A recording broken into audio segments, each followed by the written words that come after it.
दापोली हे समुद्रकिनारा लाभलेलं, मंदिरं असलेलं सुंदर आल्हाददायक ठिकाणे. मित्रमंडळी, कुटुंबासोबत निवांत वेळ घालवता येईल इथं. आता ही दापोलीची ट्रिप झालीये सोपी. फक्त तुम्ही गाडीत बसायचंय, दापोलीतली अशी कमाल ठिकाणं बघायची आहेत आणि छान छान आठवणी घेऊन जायचे. आणि आता पितांबरीचं ॲग्रो टुरिझम ही दापोलीत सुरू झालंय. नमस्कार, मी मुक्ता नार्वेकर आणि आजचा एपिसोड आहे पितांबरी ॲग्रो टुरिझम आणि दापोलीच्या टूरवर. शुभ सकाळ सर्वांना. मी आता आहे ठाण्यामध्ये. ठाणेकरांसाठी एक खास गोष्ट होतीये, ती सांगण्यासाठीच मी इथं आली आहे. तुम्हाला पितांबरी माहिती असेलच, इतकं प्रसिद्ध नाव आहे पितांबरी. तर पितांबरी कोकण टूर प्लॅन करतीये.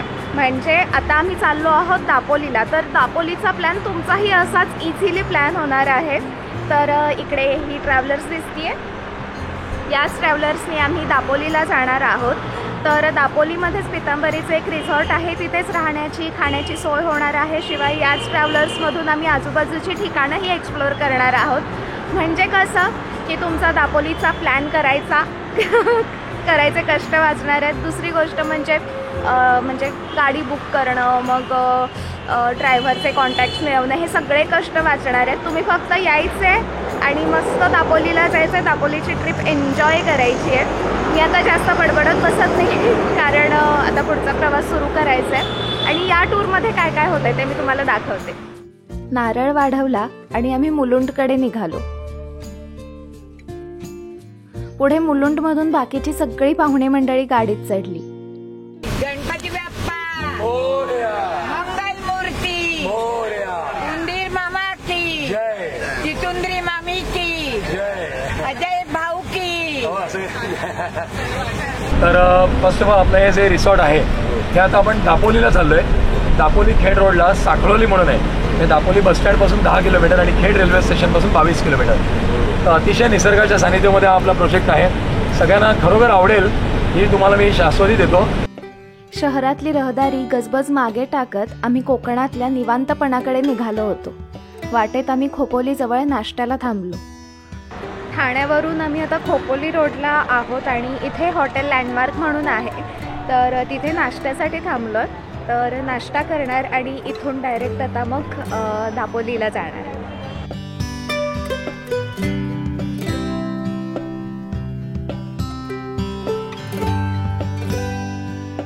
अशीच सेम ट्रिप आपल्याला मुंबई आणि पुण्यातून सुद्धा करता येणार आहे.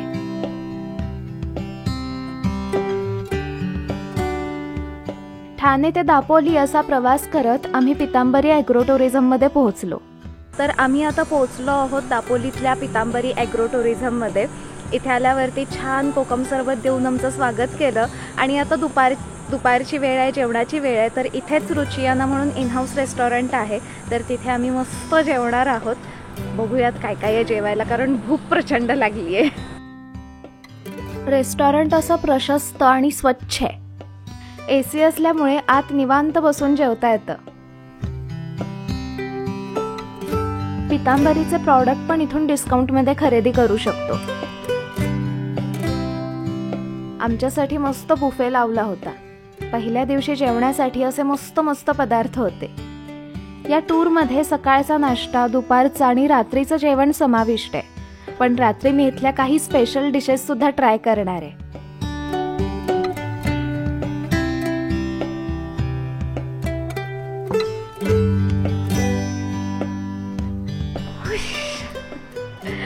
तर आता मी जेवून रूममध्ये आले. रूममध्ये येऊन चेकआउट केलं. मी तुम्हाला दाखवते रूम कशी आहे. राहण्यासाठी हे असं मोठं गेस्ट हाऊस आहे. आम्हाला प्रत्येक जोडीला राहण्यासाठी स्वतंत्र रूम्स होत्या. सुरुवातीला एक हॉल आहे. खेळण्यासाठी कॅरम आहे, TV आहेत तिथं. हॉलच्या मागे अशी मोठी ऐसपैस बेडरूम आहे. AC आहे. बाथरूममध्ये सगळ्या सुविधा आहेत. शिवाय इथल्याच आवारात लहान मुलांसाठी play area, adventure park, swimming pool पण आहे आणि रेन डान्स पण आहे इथं. इथला परिसर बराच मोठा आहे. या सिंड्रेला कारमधून, बैलगाडीतून हा परिसर बघता येतो.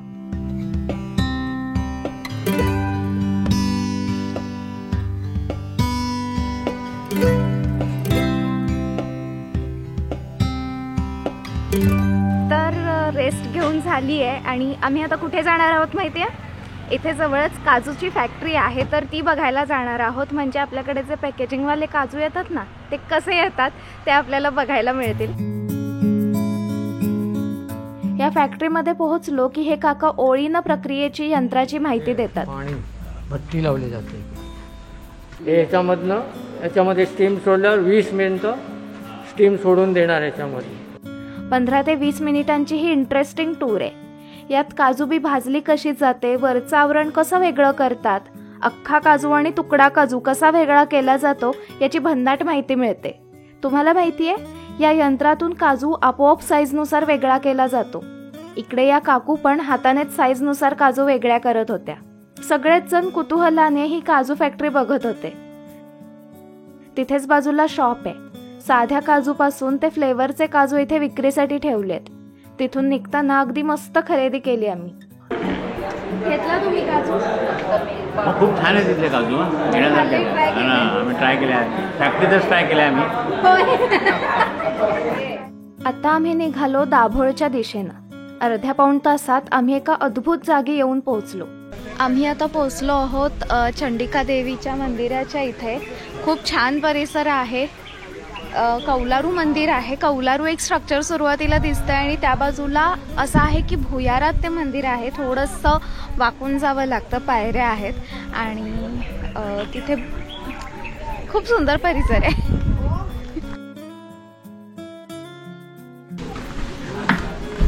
बहुधा ना इथे पावसाळ्यात असं पाणी वाहत असावं इथून या बाजूने.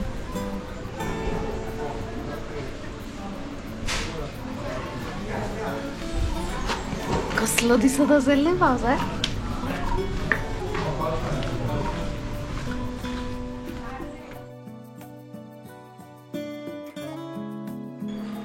मंदिरात जाऊन देवीचं दर्शन घेऊन आले. आतमध्ये फोटो काढायला परवानगी नाही आहे, पण इतका सुंदर एक्सपिरियन्स होता तो. म्हणजे भुयारात असं उतरून जायचं आहे, पायऱ्या आहेत आणि आपण कातळाच्या आत असतो आणि आत गेल्यावरती अंधार आहे सगळा आणि त्यामध्ये देवीची अशी तेजस्वी मूर्ती आहे जी फक्त समईच्या प्रकाशात आपल्याला दिसत असते आणि असं बघत राहावं असं वाटतं. एक वेगळीच ऊर्जा जाणवते तिथं. संध्याकाळच्या या प्रहरात मंदिराचं वातावरण फार विलक्षण असतं. मंदिराचा परिसर तर रमणीय आहेच.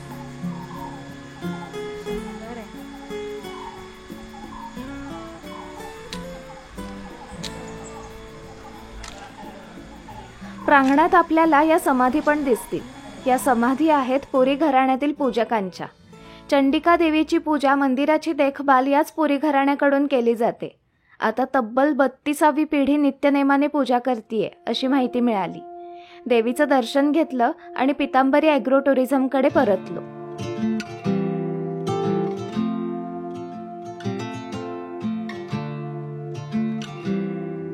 रात्रीचं जेवण कमाल आहे. माशाचे वेगवेगळे पदार्थ आहेत. पॉम्फ्रेट आहे, सुरमई आहे. एक सुरमई असं मस्त पुदिन्यात आणि असा तो जो ग्रीन मसाला असतो ना त्यामध्ये फ्राय केला आहे. चिकन टिक्का आहे, पहाडी कबाब आहे, परत प्रॉन्सची करीसुद्धा आहे. तर असा मस्त मेन्यू आहे. तर मी एन्जॉय करते मस्तपैकी. चिकन टिक्का ट्राय करते मी आता.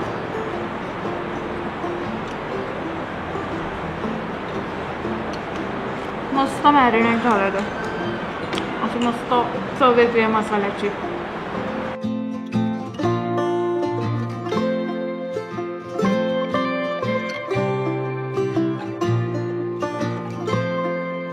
Good morning.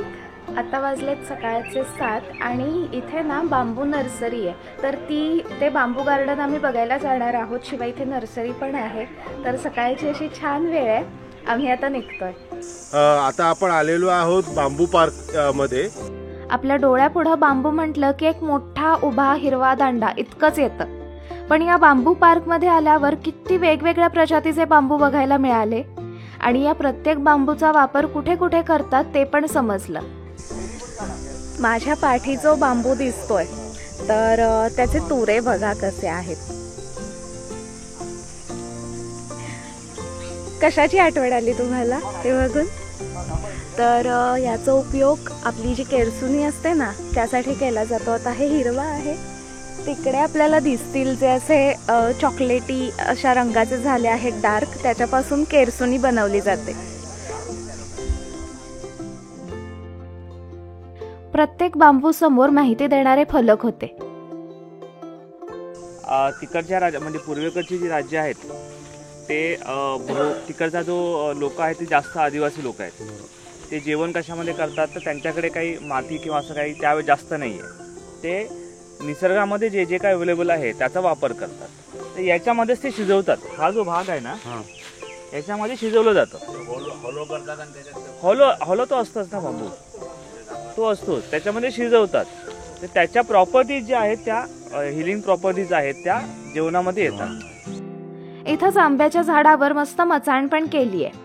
बांबू पार्क बघून या मचाणीवर चढायचं आणि निवांत वेळ घालवायचा आणि छान छान फोटोज पण काढायचे. इथलं अजून एक आकर्षण म्हणजे इथली नर्सरी.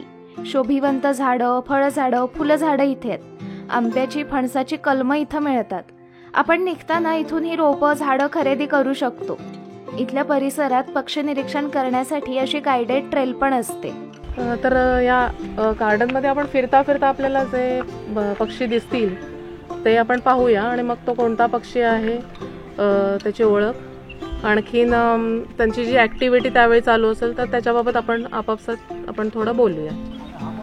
हा आहे तो रेड वेंटेड आहे. तो मोठा आहे. ह्याच्या शेपटीच्या इथे हा लाल ठिपका असतो म्हणून त्याला रेड वेंटेड.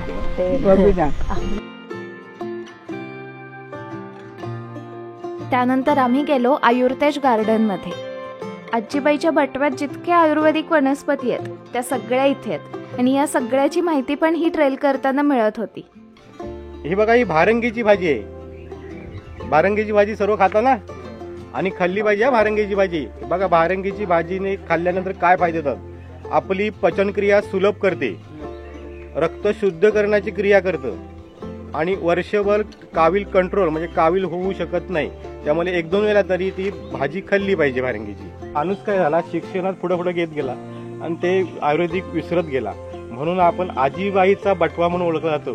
तसंच हे आयुर्वेदिक आपण 4.5 एकरमध्ये आयुर्वेद गार्डन तयार केले. 550 एकूण झाडे आहेत. हा MSc ॲग्रिकल्चरचा विषय आहे. ॲग्रिकल्चर जे शिक्षण घेतो ह्या झाडाची जर माहिती असेल आपण तसंच डिप्लोमा पास होऊ शकतो. अशी झाडे आहेत, पण ती आपण नेहमी औषध करू शकतो अशी काही वनस्पती आहे. काकांनी मला हे पान दिलं हेवाला. तर याचा जो गंध आहे तर तो असा मिंट सारखा येतोय. पेपरमिंटच्या ज्या गोळ्या असतात ना त्याच्यासारखा येतोय. तर याच्यापासूनच पेपरमिंट करतात. हे पुदिना नाही आहे, पेपरमिंटचं झाड आहे. तर सकाळची ट्रेल करून आम्ही आता नाश्त्यासाठी आलो आहोत आणि नाश्त्याला आहे थालीपीठ, चटणी, कलिंगड आणि ब्रेड बटर पण आहे. मस्त नाश्ता करते मी. नाश्ता करून आम्ही गेलो कड्यावरचा गणपती बघायला.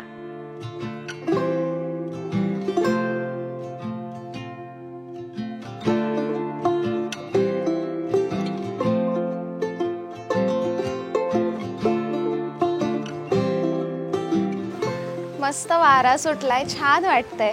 मी आता आहे कड्यावरच्या गणपतीच्या इथे. नावातच कड्यावरचं आहे त्यावरून तुम्हाला अंदाज आला असेलच. समुद्राच्या लगत कडा आहे आणि त्याच्यावरती हे गणपतीचं मंदिर आहे. आता आम्ही मंदिरात जाऊन दर्शन घेऊ गणपतीचं.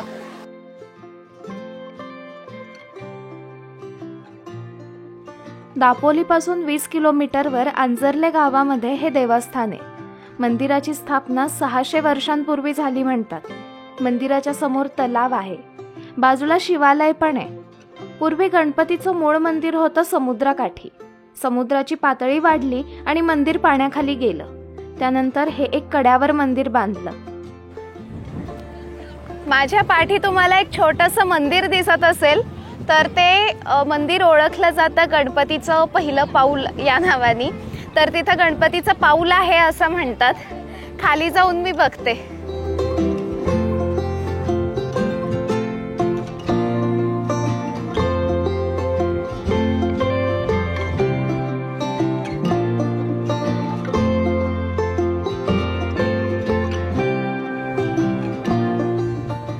इथून नांजरल्याचं, जोग नदीचं आणि समुद्राचं सुंदर दर्शन होतं.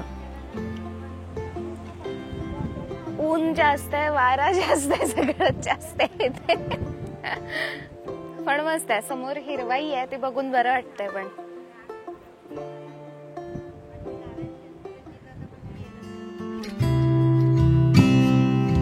Good afternoon. आम्ही आता निघालो आहोत दापोली जवळच्या बुरोंडी गावामध्ये. खूप सुंदर ठिकाण आहे, आपण जाऊयात. आणि संध्याकाळी सूर्यास्त सुद्धा बघणार आहोत समुद्र किनाऱ्यावरून. तर निघूयात पटकन.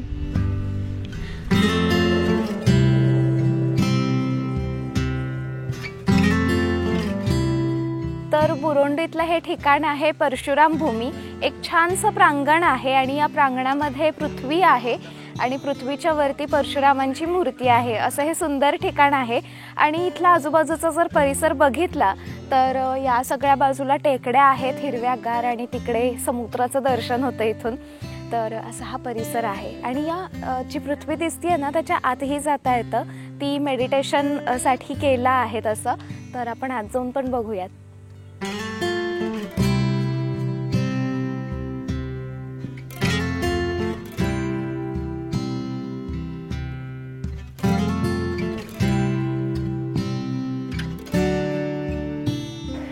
इथे ना आवाज प्रचंड घुमतोय. म्हणजे अगदी माझ्या पावलाचा साधा हळू पाऊल टाकलं तरी आवाज घुमतोय.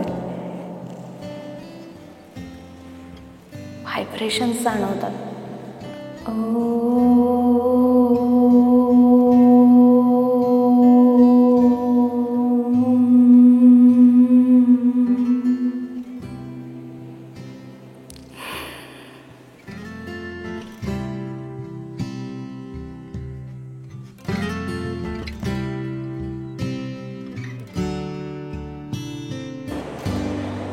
आपल्याला परशुराम भूमीतून जो समुद्र किनारा दिसला होता त्या समुद्र किनाऱ्यावरती आम्ही आता पोहोचलो आहोत. हा किनारा आहे तामसतीर्थ किनारा. याला तामसतीर्थ का म्हणतात तर काही अंतरापर्यंत समुद्राचं पाणी बरेचदा असं लाल रंगाचं दिसतं, त्यामुळं त्याला तामसतीर्थ असं ओळखलं जातं, म्हटलं जातं. आणि खूप मोठा किनारा आहे. वाळू अशी काळपट रंगाची आहे, त्याच्यावरती नक्षी केली आहे खेकड्यांनी बरीच. तर छान आहे, हवा मस्त सुटली आहे आणि सगळेच लोक असे फ्रेश झालेत आणि एन्जॉय करतात. सागरा धरणी मिळते तिथे तुझी मी वाट पाहते.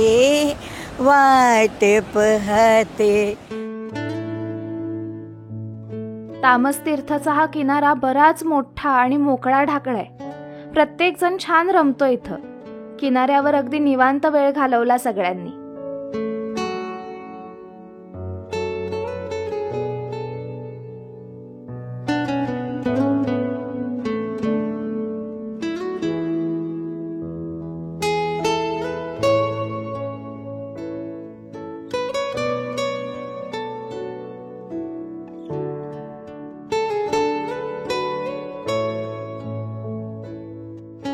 गेस्ट हाऊसवरती आम्ही आता परत आलोय आणि इथेच वरती टेरेसवरती आकाश दर्शन करता येतं. मला खूप आवडतं. तुम्हाला माहिती आहे मला ताऱ्यांच्या खचाखाली झोपायला आणि सगळे म्हणजे ते तारे बघायला खूप आवडतात. पण यावेळेस मला टेलिस्कोपमधून त्यांना जवळून बघता येणार आहे, चंद्र जवळून बघता येणार आहे.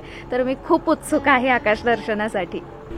येस मॅम, आपण पितांबरी फार्म्स अँड ॲग्रोटुरिझममध्ये आहोत आणि आत्ता आपण जे बघतोय ही जी आपण बघतोय ही 16 इंचीची असलेली टेलिस्कोप आहे आणि ही फ्लेक्स ट्यूब टेलिस्कोप आहे. त्याचं मॅग्निफाईड आहे 400MP.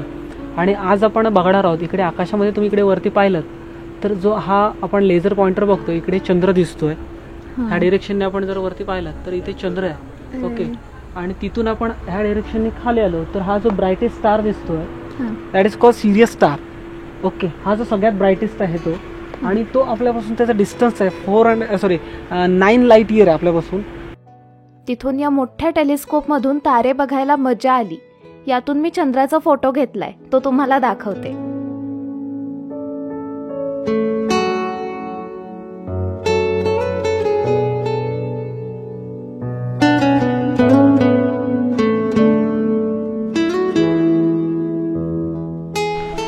कशी वाटली मग तुम्हाला 3 दिवसाची ट्रिप ही पितांबरीची? फारच छान. फार सुंदर उत्तम आता उद्या जाऊन स्वयंपाक करायचा कंटाळा येईल. उत्कृष्ट. आयतं जेवायची सवय लावली 3 दिवस आम्हाला. आयतं आणि सुग्रास सुग्रास. उत्तम भोजन, स्वादिष्ट भोजन, आणि प्रेमाने खाऊ घातलंय.